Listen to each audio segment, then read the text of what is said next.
teeda kale dhalinyaro aniga waxaa rabaa inaan idin khiyaamo haddii ilaahay idinkeeda leeyahay warkayguna waa cad yahay hadhow shabeelkaana khiyaantay iyo way caddaatay iyo haddii ilaahinkii wax saanay noqotay ma rabo aniga inaan idin khiyaanaa rabaa YouTube baana furtay waxaana rabaa inaan si cad idin khiyaamo subscribe-kiina loftiina waxyaalaha aad soo saartaan lacag baa ku helayaa maxaa u qabtiin ilaa lacag baa ku helayaa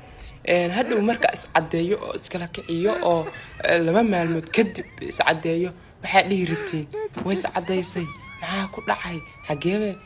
war wixii niba isku caddeeyay anaa idin khiyaabay mac iyo sonkor hadda haddaa rabtiin xataa YouTube-ka kor u saaray oo ku dhufan kartaa soo fiirin kartaa muuqaalo waxaa yaala qurux badan baa taal horta soo fiiri adaa baa shaqraari doonay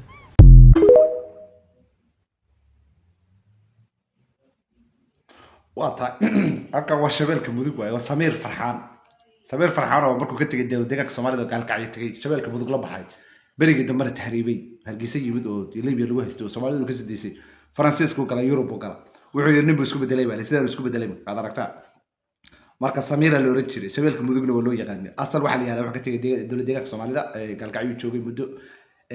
ha ahaataba si kaste waa ku dayay Samir Farxaan bal yada waa isbedelay ma fahanto marka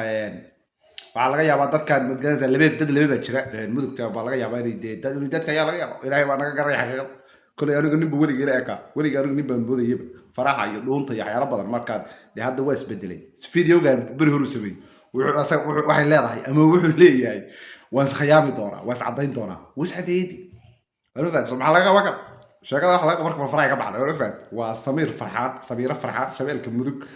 asagii ayadii she it ma fahanto sheekada halka daaqada ka baxay halka wasaqay Soomaali iyo wadka